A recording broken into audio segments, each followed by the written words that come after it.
स्वस्ति श्री राधा कृष्ण चरण कमलेभ्यो नमः। स्वस्ति श्री मातृपितृ चरण कमलेभ्यो नमः।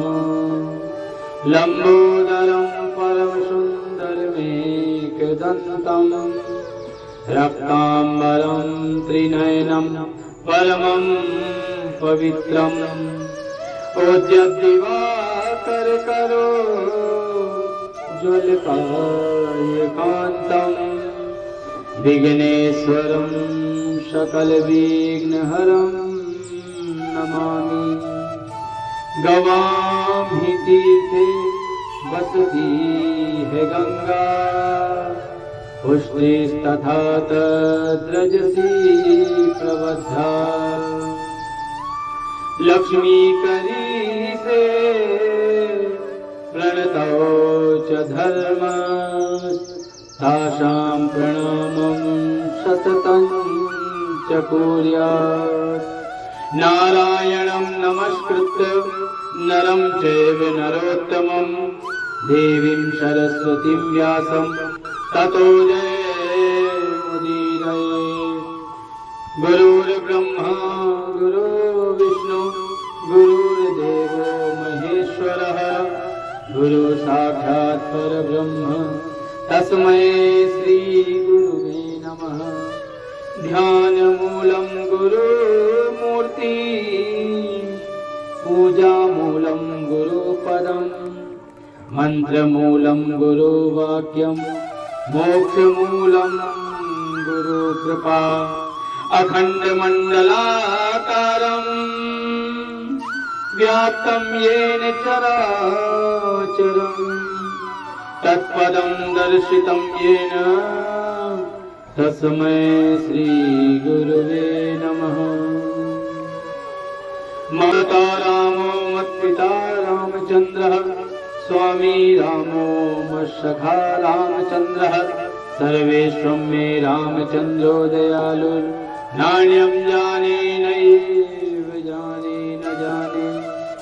लोकाभिरामं रणरङ्गधीरं राजीवनेत्रं रघुवंशनाथं कारुण्यरूपं करुणाकरं तं श्रीरामचन्द्रं शरणं प्रपद्ये। बंसी विभूषितकरा नवनीरदाभा पीताम्बरा दरुणबिम्बफलाधरोष्ठा पूर्णेन्दु सुन्दरमुखा दरविन्दनेत्रा। कृष्णात् परं किमपि तत्त्वमहं न जानी। जय जय श्री राधा रमण जय जय नवल किशोर जय गोपी चित चोर प्रभु जय जय माखन चोर। श्री राधे मेरी स्वामिनी मैं राधे जी को दास।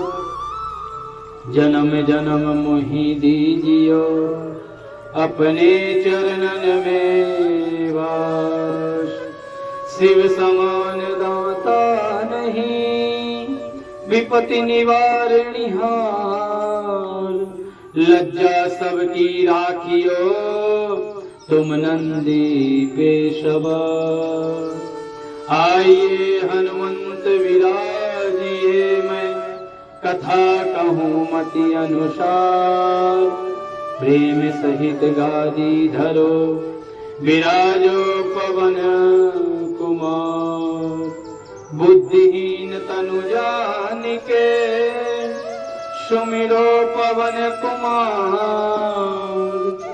बल बुद्धि विद्या देहु मोहि हरहु कलेश विकार।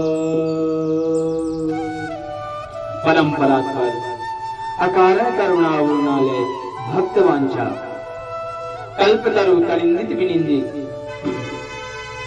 श्री पुराण पुरुषोत्तम राघव जी के चरणों में सदा सका प्रणाम। मेरी माता जानकी जी के चरणों में सदास का प्रणाम, वृंदावन के बिहारी लाल जी के चरणों में सदास का प्रणाम, परम आराध्य लाडली वृषभानुनंदिनी श्री राधा रानी जी के चरणों में इस दास का प्रणाम, श्री सतगुरुदेव जी के चरणों में इस दास का प्रणाम, भूत बावन भगवान भोलेनाथ जी के चरणों में इस दास का प्रणाम, कथा के परम रसिक श्री हनुमंत लाल जी के चरणों में इस दास का प्रणाम, कथा के श्रोताओं बंधुओं माताओं को जय जय श्री राधे। विगत 7 दिनों से हम भगवान पुरुषोत्तम के उत्तम चरित्र के महत्व का श्रवण कर रहे हैं। एक तो सावन का महीना, दूसरा उसमें अधिमास लगा हुआ है। अधिमास में भगवान पुरुषोत्तम की कथा अत्यंत फलकारी हो जाती है।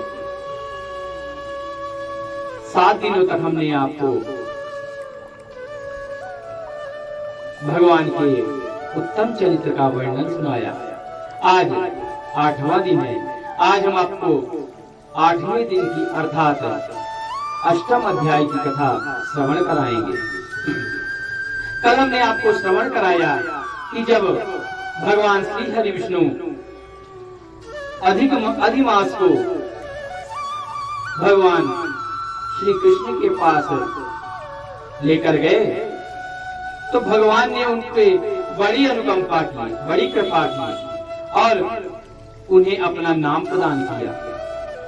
साथ ही भगवान उनके अधिपत्य स्वामी भी बन गए और भगवान से श्री हरि से कहा कि जो इस पुरुषोत्तम मास में स्नान जप तप करेगा उसका फल अनंत गुना उसे प्राप्त होगा। ये भगवान श्री कृष्ण के वचन थे। भगवान के ऐसे वचन सुनकर श्री हरि गदगद हो गए और अधिक मास को गरुड़ में बैठाकर वैकुंठ की ओर चल दिए। अब आज हम उसके आगे कथा आपको श्रवण कराएंगे। अथ अष्टमो अध्यायः। श्री सूत उवाच नारदः कृतवान् प्रश्नं पुनरेवोधनः विष्णु श्रीकृष्ण संवादं श्रुत्वा सन्तुष्ट मानसः। श्री नारद उवाच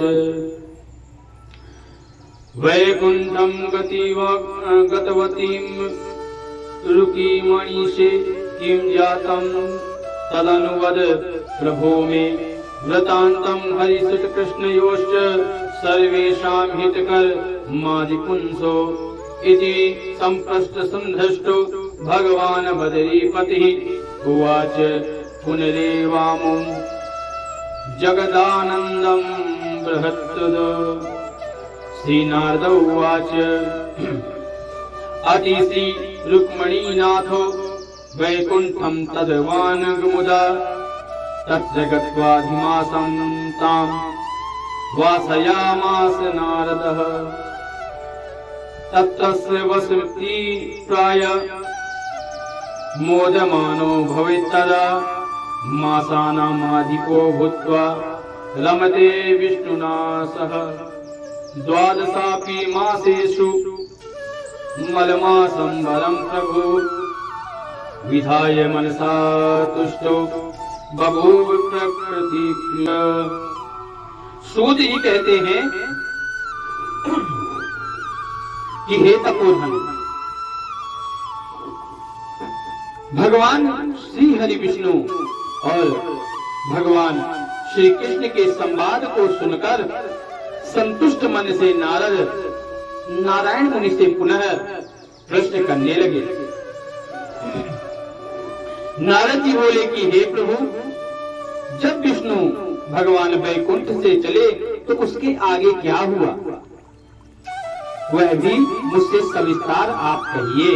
आदि पुरुष श्री कृष्ण और हरिसुत का जो संवाद है वह सब प्राणियों को कल्याणकारक है। इस प्रकार प्रश्न को सुन फिर भगवान बदरी नारायण जगत को आनंद देने वाला बृहद आख्यान कहने लगे। श्री नारायण बोले कि हे नारद मुनि, तदनंतर विष्णु बड़े प्रसन्न होकर वैकुंठ को गए और वहां जाकर हे नारद अधिमास को अपने पास बसा लिया। अधिमास वैकुंठ में वास पाकर अत्यंत प्रसन्न हुआ और 12 मासों का राजा होकर भगवान विष्णु के साथ ही निवास करने लगा। 12 मासों में मलमास को श्रेष्ठ बनाकर विष्णु भगवान मन में बड़े संतुष्ट हुए।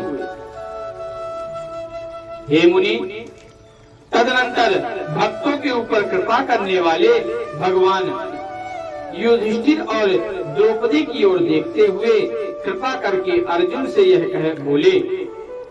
श्री कृष्ण उवाच जाने हम राजसादुल दुर्लभ तपोवन मुपागतो भगवदपि दुख संपन्ने नरादताम पुरुषोत्तमः वृंदावन कलानाथ वल्लभ पुरुषोत्तमः प्रमादत् गत्य तद्वान मासो भवता कान नैकसाम युष्माभिर्नय विज्ञातो भवदेश समन्वितो गंगये दूरकर्णेभ्यो भयसत्र इस्तमानसो कृष्ण द्वैपायनोदाप्त विद्याराधन तत्परे इंद्रकीलम गतवतीं विभत्सोरणशालिनी दुयोग परिकृष्टुष्ट ज्ञात्याः पुरुषोत्तमः युष्माभिः किं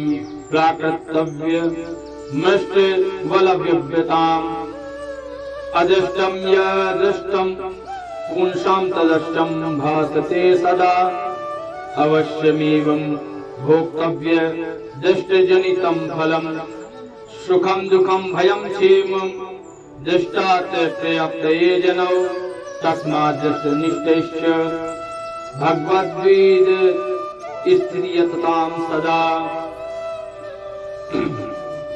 श्री कृष्ण कहते हैं कि हे राजा शार्दूल,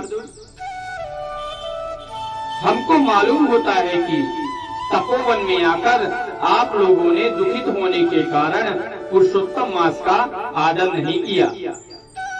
वृंदावन की शोभा के नाथ भगवान का प्रिय पात्र पुरुषोत्तम मास आप वनवासियों का प्रमाद से व्यतीत हो गया। भीष्म, द्रोणाचार्य, कर्ण के भय से संतस्त मन आप सब लोगों के ने भय और दोष से मुक्त होने के कारण प्राप्त पुरुषोत्तम मास का ध्यान नहीं रखा।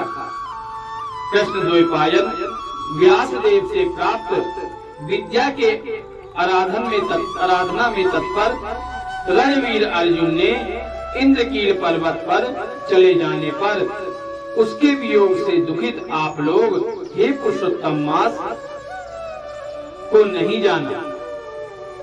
अब यदि आप यह पूछे कि हम क्या करें, तो मैं यही कहूंगा कि भाग्य का अवलंबन करो। पुरुषों का जैसा अदृष्ट होता है वैसे ही सदा ही मनुष्यों को प्राप्त होता है। अतः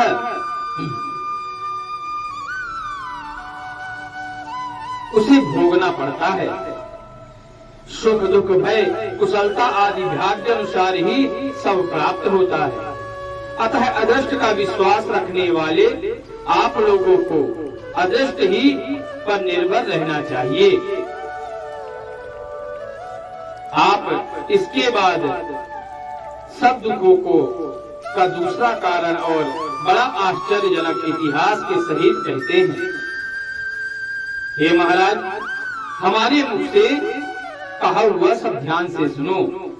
श्री कृष्ण कहते हैं कि यह भाग्यशालिनी द्रौपदी पूर्व जन्म में बड़ी सुंदर मेघावी ऋषि के घर में उत्पन्न हुई थी। समय व्यतीत होने पर जब यह 10 वर्ष की हुई तब क्रम के रूप में लावण्य से युक्त अति सुंदरी और आकर्षणांत नेत्र से शोभायमान हुई। चातुर्य गुण से युक्त वह अपने पिता की एकमात्र पुत्री थी। अतः चतुरा गुणवती सुंदरी यह पिता की पहली और बड़ी लाडली पुत्री थी। मेघावी ने सदा इसका पुत्र की तरह लालन पालन किया, इसका कभी अनादर नहीं किया। बंधुओं, प्रायः देखा गया है कि हम सब पुत्र का अधिक मान करते हैं और पुत्री को सदैव दुत्कारते रहते हैं, किंतु भगवान कहते हैं कि जीव मेरे द्वारा उत्पन्न है, पुत्र और पुत्री में भेद न रखें। पुत्री से ज्यादा पुत्री सगी होती है। संकट पड़ने पर पुत्र साथ छोड़ सकता है, किंतु पुत्री कभी साथ नहीं छोड़ती। इसलिए सदैव कन्या का सम्मान करें। यह भी साहित्य शास्त्र में पंडिता और नीति शास्त्र में प्रवीणा थी। इसकी माता इसकी छोटी अवस्था में ही मर गई। पिता ने ही प्रसन्नता पूर्वक से इसका पालन पोषण किया। पास में रहने वाली अपनी सखियों के पुत्र पौत्रादि सुख को देखकर इसे भी बड़ा स्पृहा हुई और तब यह सोचने लगी कि हमें भी यह सुख कैसे प्राप्त होगा। गुण और भाग्य का निधि सुख देने वाले पति और सपुत्र मुझे कैसे प्राप्त होंगे। इस प्रकार मनोरथ विचारती हुई सोचने लगी कि पहले मेरा विवाह उपस्थित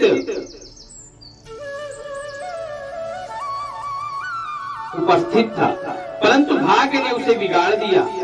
अब क्या करने से अथवा क्या जानने से अथवा किस देवता की उपासना करने से या किस मुनि की शरण जमे जाने से अथवा किस तीर्थ का आश्रय करने से मेरी यह मनोकामना पूर्ण होगी। मेरा भाग्य कैसे सो गया कि कोई भी पति मुझको वरण नहीं करता। पंडित भी मेरा पिता मेरे दुर्भाग्य से मूर्ख हो गया है। यह बड़ा आश्चर्य है, विवाह का समय उपस्थित होने पर भी मेरे समान वर को पिता नहीं देखते। मैं अपनी सहेलियों के बीच में प्रमुख हूँ, परंतु कुमारी होने के कारण पति दुख से सदैव दुखी रहती हूँ। जैसे मेरी सखियां पति सुख को भोगने वाली हैं, वैसे मैं नहीं हूँ। मेरी भाग्यवती माता क्यों पहले मर गई। इस प्रकार चिंता से व्याकुल कन्या मनोरथ रूप से समुद्र के मोह रूपी जल में निमग्न हो शोक मोह रूपी लहरों से पीड़ित हो गई। हे अर्जुन, इस प्रकार इसके पिता मेघावी ऋषि भी कन्यादान के लिए कन्या के समान वर ढूंढने हेतु देश विदेश में भ्रमण करने के लिए निकले, परंतु कन्या के अनुरूप वर को न मिलने से अपने मनोरथ में निराश हुए। कन्या के और अपने भाग्य के से कन्यादान रूप संकल्प के पूर्ण न होने से दैव योग के कारण उन्हें बड़ा भारी ज्वार हो गया। सब अंग ऐसे फूटने लगे जैसे समस्त अंग टूट टूट कर अलग हो जाएंगे और ज्वार की ज्वाला से व्याकुल हुए। श्वासोश्वास लेते महादारुण मूर्छा से मदिरा पान से उन्मित जैसे मनुष्य लड़खड़ा के गिरता है, उसी प्रकार लड़खड़ा कर गिरते पड़ते किसी तरह घर पहुँचे और आते ही पृथ्वी पर गिर पड़े।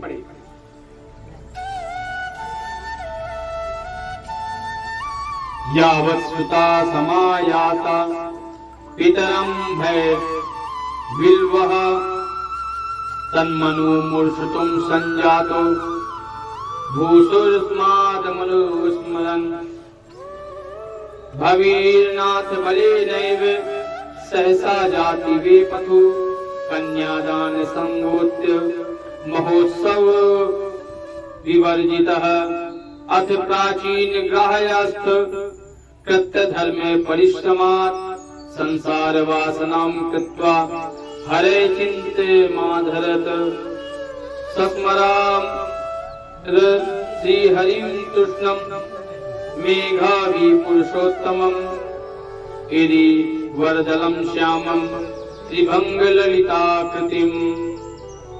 भय से व्याकुल कन्या जब तक पिता को देखने आवे तब तक पिता को स्मरण करते हुए, कन्या का स्मरण करते हुए मेघावी मुनि मरणासन हो गए।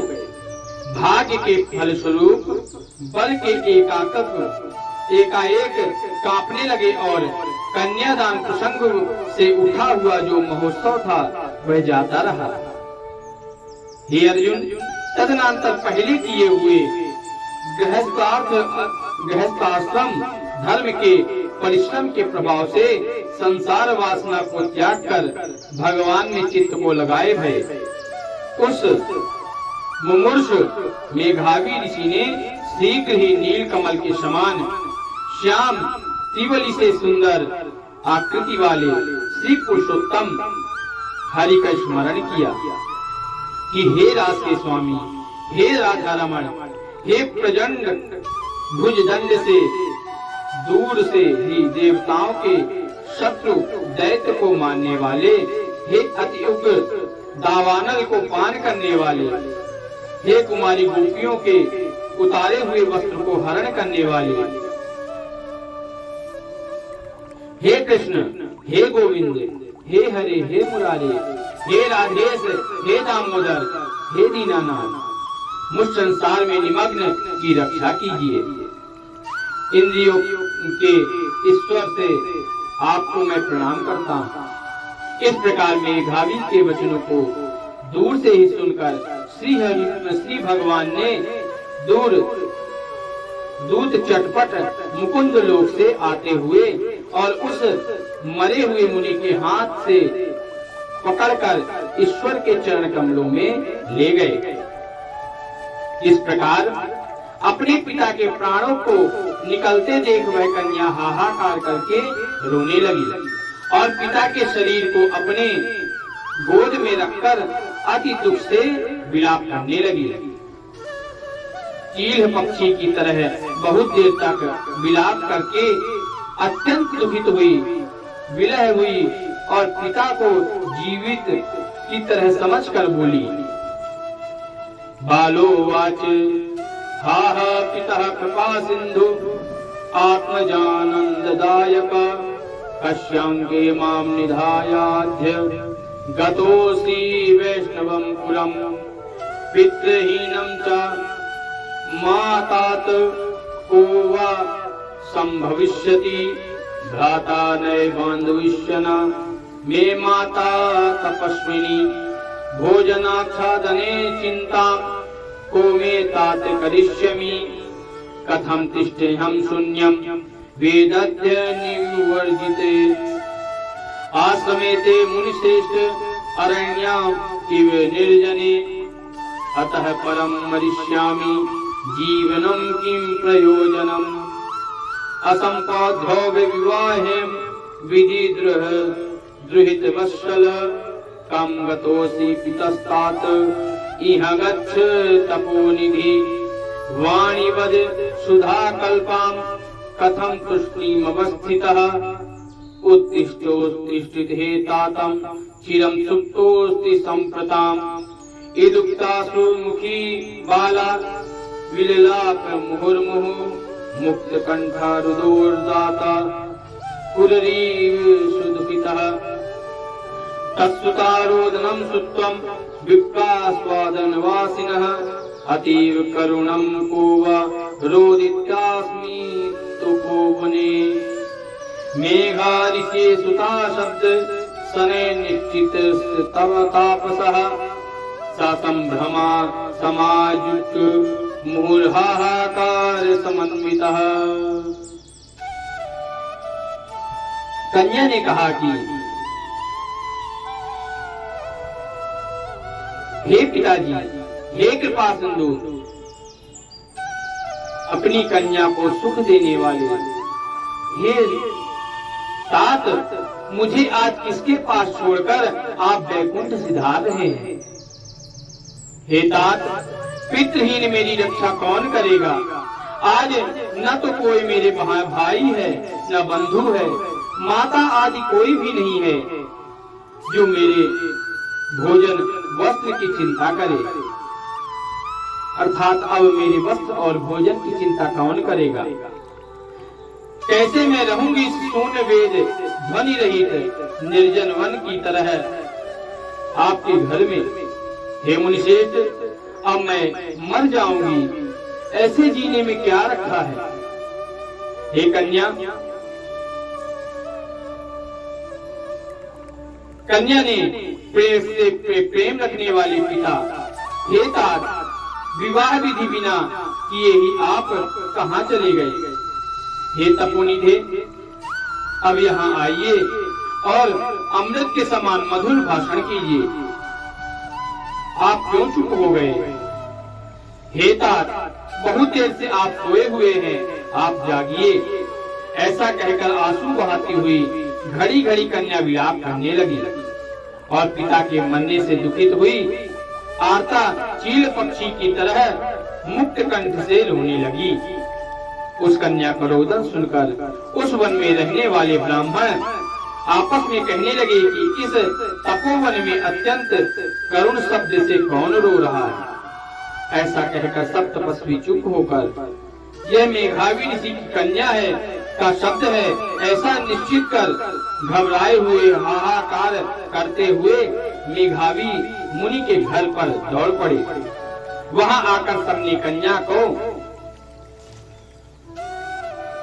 गोद में मरे हुए मेघावी ऋषि को देखा और देखकर उस वन में रहने वाले सब मुनि भी रोने लगे और कन्या की गोद से सब को लेकर शिव मंदिर के पास शमशान पर गए। वहां कांच की चिता लगाकर विधि से अंत्योष्टि कर्म कर उनका दाह किया तथा कन्या समास वश्य सर्वे ते गहे ययु कन्या पिधैर्मालव्य यथा सत्य करोद्वयम् इत्यर्थो देहिकं विधिं प्रणिधाय पितृकुटिः निवास संकरोच्च तपोवने तस्मिने साविथे कृतजातु दुःखदावाग्नि दधारंभवे तस्मात् मरणात् सुरभिवला। दाह के पश्चात कन्या को समझाकर सब ऋषि अपने अपने आश्रम चले गए। इधर कन्या भी धैर्य धारण कर यथाशक्ति क्रिया के लिए द्रव्य खर्च करती हुई इस प्रकार पिता को मरण क्रिया को करके कन्या इसी तपोवन में निवास करने लगी और पिता के मरण रूप दुखाग्नि से जली हुई रंभा की तरह व्यथित होती हुई एवं बछड़ी से के मर जाने पर जैसे गौ चिल्लाती है और खाती नहीं दुर्बल हो जाती है, वैसी यह बाला भी दुखित हो गई। इति बृहन्नाथीय पुराणे पुरुषोत्तम मास महात्म्ये श्री नारद नारायण नारद संवादे कुमारी विलापो नामाष्टमो अध्यायः। जब उनका स्वर्गवास हो गया तो वह कन्या पिता के विलाप में अत्यंत दुखित होकर अन्न जल का त्याग करके बस दिन भर पिता की याद में रोती रही। इसीलिए कहते हैं कि कन्या भी पुत्र के समान ही होती है, हमें उसका आदर सत्कार करना चाहिए। आज की कथा हम यहीं पर गोविंद के चरणों में विश्राम करते हैं। कल हम आपको नवम दिवस की कथा श्रवण कराएंगे, नवमी अध्याय की कथा श्रवण कराएंगे। जब तक के लिए जय जय श्री राधे, बोलिए वृंदावन बिहारी लाल की जय, राधा रानी सरकार की जय।